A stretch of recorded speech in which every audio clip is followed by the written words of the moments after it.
ओम नमः शिवाय। दिव्य शक्तियाँ चैनल में आपका स्वागत है। आज हम आपको माँ बगलामुखी का वह दिव्य मंत्र सुनाने जा रहे हैं जो चर्म रोग, खुजली, दाद, खाज और त्वचा की गुप्त पीड़ाओं से मुक्ति दिलाने में अत्यंत प्रभावी माना गया है। श्रद्धा के साथ इस मंत्र को सुनें और माँ की कृपा प्राप्त करें। ओम ह्लीं सौंदर्ये दात्री, ह्लीं ओम बगलायै नमः। ओम ह्लीं सौंदर्ये दात्री, ह्लीं ओम बगलायै नमः। ओम ह्लीं सौंदर्ये दात्री, ह्लीं ओम बगलायै नमः। ओम ह्लीं सौंदर्ये दात्री, ह्लीं ओम बगलायै नमः। ओम ह्लीं सौंदर्ये दात्री, ह्लीं ओम बगलायै नमः। ओम ह्लीं सौंदर्ये दात्री, ह्लीं ओम बगलायै नमः। ओम ह्लीं सौंदर्ये दात्री, ह्लीं ओम बगलायै नमः। ओम ह्लीं सौंदर्ये दात्री, ह्लीं ओम बगलायै नमः। ओम ह्लीं सौंदर्ये दात्री, ह्लीं ओम बगलायै नमः। ओम ह्लीं सौंदर्ये दात्री, ह्लीं ओम बगलायै नमः। ओम ह्लीं सौंदर्ये दात्री, ह्लीं ओम बगलायै नमः। ओम ह्लीं सौंदर्ये दात्री, ह्लीं ओम बगलायै नमः। ओम ह्लीं सौंदर्ये दात्री, ह्लीं ओम बगलायै नमः। ओम ह्लीं सौंदर्ये दात्री, ह्लीं ओम बगलायै नमः। ओम ह्लीं सौंदर्ये दात्री, ह्लीं ओम बगलायै नमः। ओम ह्लीं सौंदर्ये दात्री, ह्लीं ओम बगलायै नमः। ओम ह्लीं सौंदर्ये दात्री, ह्लीं ओम बगलायै नमः।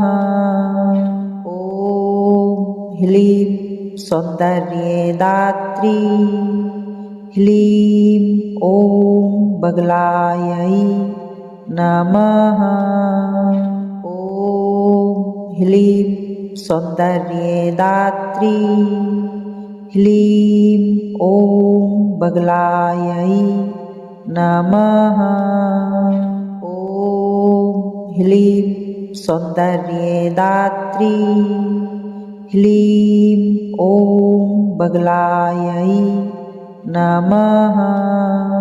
ओम ह्लीं सौंदर्ये दात्री, ह्लीं ओम बगलायै नमः। ओम ह्लीं सौंदर्ये दात्री, ह्लीं ॐ बगलायै नमः। ॐ ह्लीं सौन्दर्यदात्री ह्लीं ॐ बगलायै नमः। ॐ ह्लीं सौन्दर्यदात्री ह्लीं ॐ बगलायै नमः। ॐ ह्लीं सौन्दर्यदात्री ह्लीं ॐ बगलायै नमः।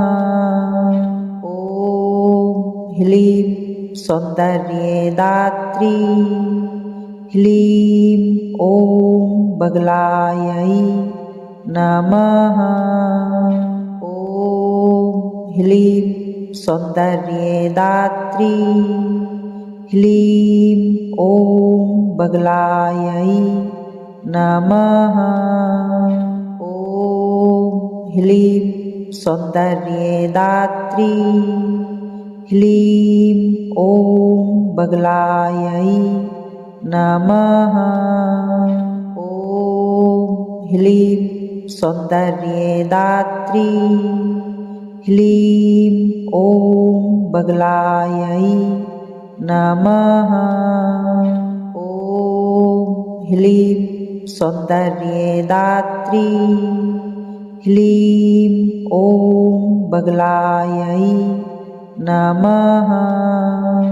ॐ ह्लीं सौन्दर्यदात्री ह्लीं ॐ बगलायै नमः। ॐ ह्लीं सौन्दर्यदात्री ह्लीं ॐ बगलायै नमः। ॐ ह्लीं सौन्दर्यदात्री ह्लीं ॐ बगलायै नमः। ॐ ह्लीं सौन्दर्यदात्री ह्लीं ॐ बगलायै नमः।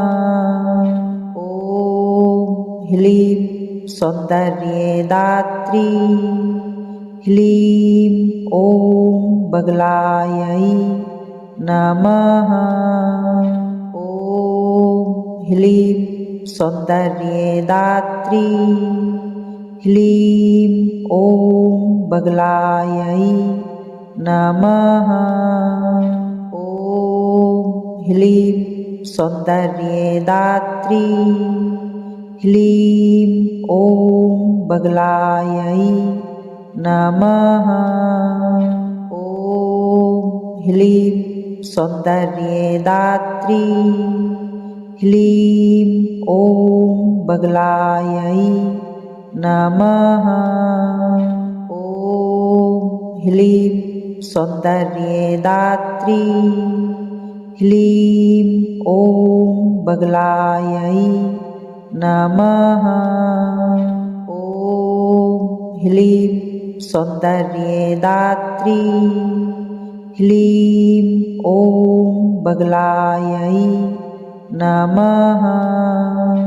ॐ ह्लीं सौन्दर्यदात्री ह्लीं ॐ बगलायै नमः। ॐ ह्लीं सौन्दर्यदात्री ह्लीं ॐ बगलायै नमः।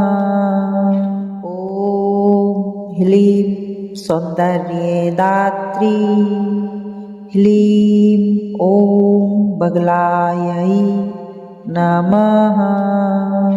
ॐ ह्लीं सौन्दर्यदात्री ह्लीं ॐ बगलायै नमः।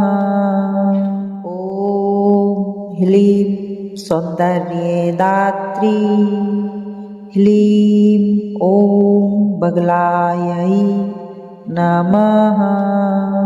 ॐ ह्लीं सौन्दर्यदात्री ह्लीं ॐ बगलायै नमः। ॐ ह्लीं सौन्दर्यदात्री ह्लीं ॐ बगलायै नमः। ॐ ह्लीं सौन्दर्यदात्री ह्लीं ॐ बगलायै नमः। ॐ ह्लीं सौन्दर्यदात्री ह्लीं ॐ बगलायै नमः। ॐ ह्लीं सौन्दर्यदात्री ह्लीं ॐ बगलायै नमः। ॐ ह्लीं सौन्दर्यदात्री ह्लीं ॐ बगलायै नमः। ॐ ह्लीं सौन्दर्यदात्री ह्लीं ॐ बगलायै नमः। ॐ ह्लीं सौन्दर्यदात्री ह्लीं ॐ बगलायै नमः। ॐ ह्लीं सौन्दर्यदात्री ह्लीं ॐ बगलायै नमः। ॐ ह्लीं सौन्दर्यदात्री ह्लीं ॐ बगलायै नमः। ॐ ह्लीं सौन्दर्यदात्री ह्लीं ॐ बगलायै नमः।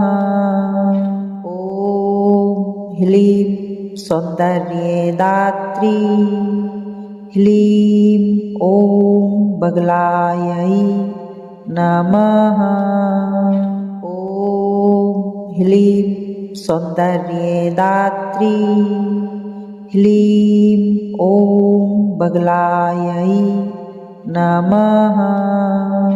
ॐ ह्लीं सौन्दर्यदात्री ह्लीं ॐ बगलायै नमः। ॐ ह्लीं सौन्दर्यदात्री ह्लीं ॐ बगलायै नमः। ॐ ह्लीं सौन्दर्यदात्री ह्लीं ॐ बगलायै नमः।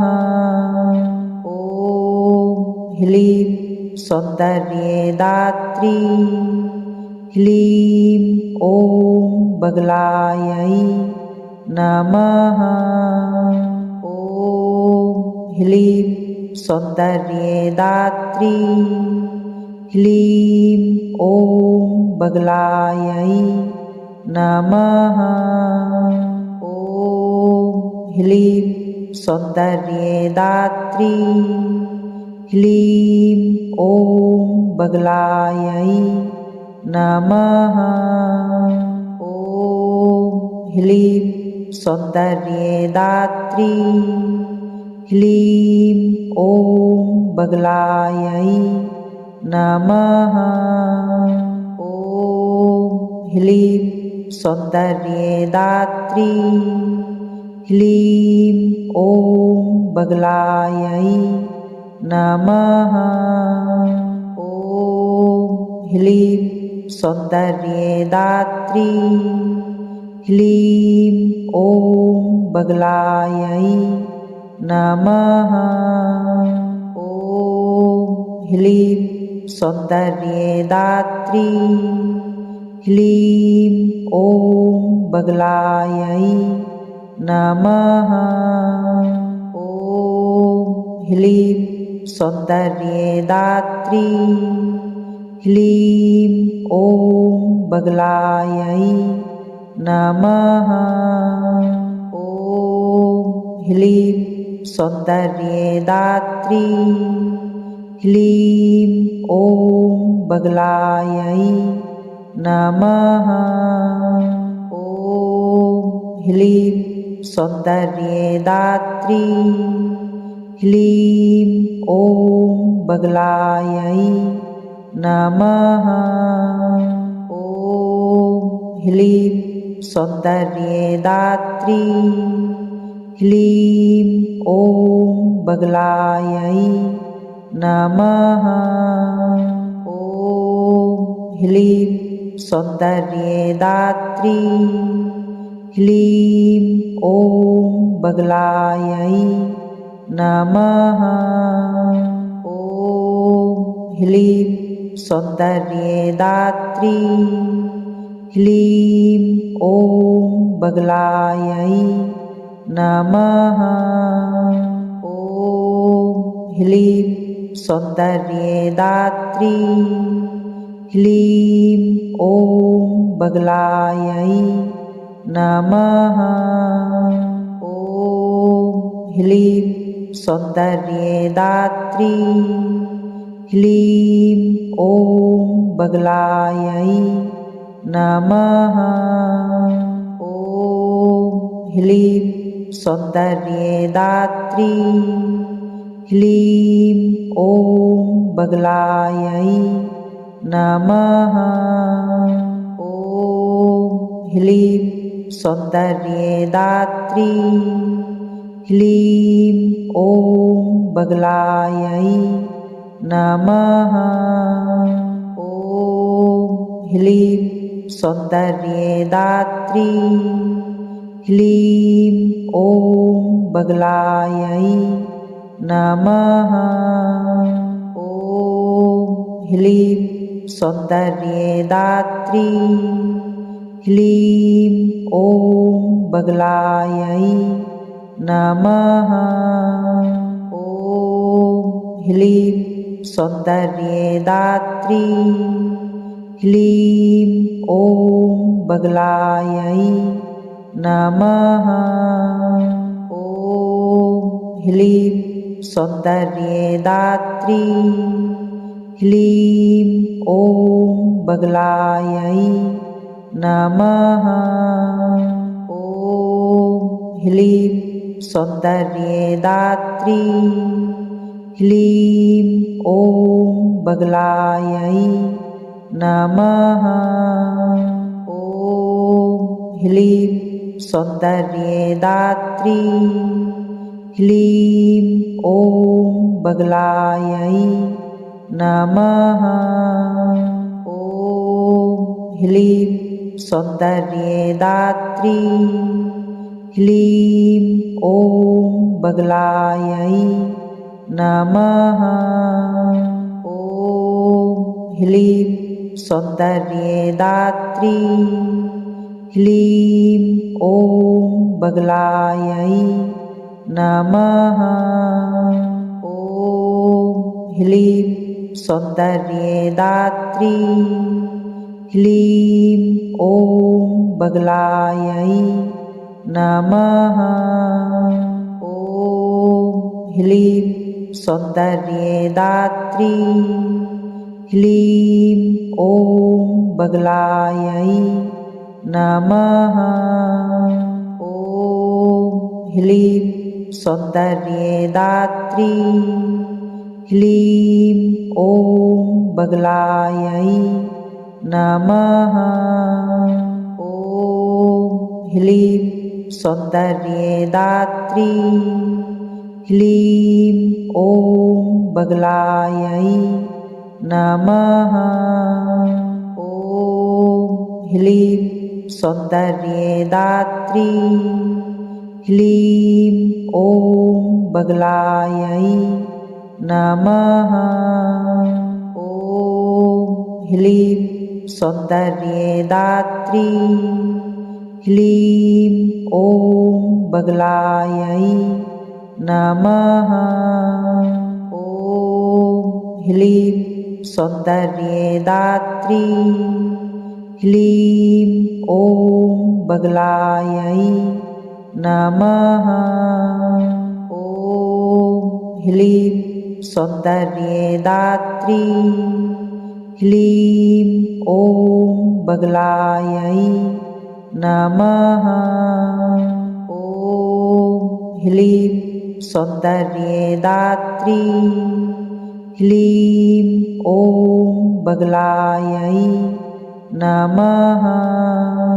ॐ ह्लीं सौन्दर्यदात्री ह्लीं ॐ बगलायै नमः। ॐ ह्लीं सौन्दर्यदात्री ह्लीं ॐ बगलायै नमः। ॐ ह्लीं सौन्दर्यदात्री ह्लीं ॐ बगलायै नमः। ॐ ह्लीं सौन्दर्यदात्री ह्लीं ॐ बगलायै नमः। ॐ ह्लीं सौन्दर्यदात्री ह्लीं ॐ बगलायै नमः। ॐ ह्लीं सौन्दर्यदात्री ह्लीं ॐ बगलायै नमः। ॐ ह्लीं सौन्दर्यदात्री ह्लीं ॐ बगलायै नमः।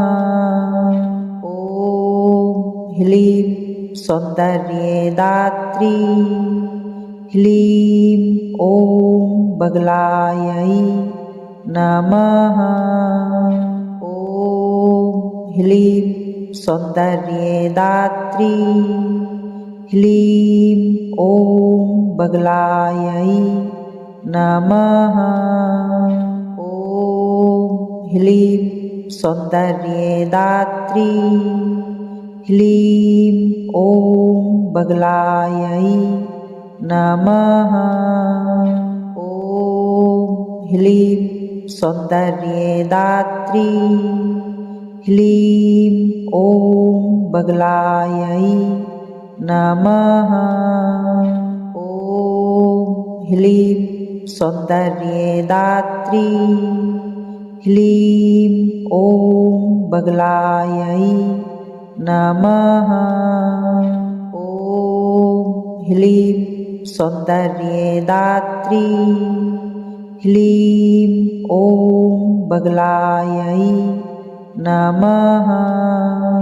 यदि आपने इस मंत्र को श्रद्धा और विश्वास के साथ सुना है तो माँ बगलामुखी की कृपा अवश्य आपके शरीर और त्वचा को रोग मुक्त करेगी। इस मंत्र को 21 या 108 बार प्रतिदिन सुनिए। दिव्य शक्तियाँ चैनल को सब्सक्राइब करें और इस मंत्र को अपने प्रियजनों के साथ साझा करें। जय माँ बगलामुखी।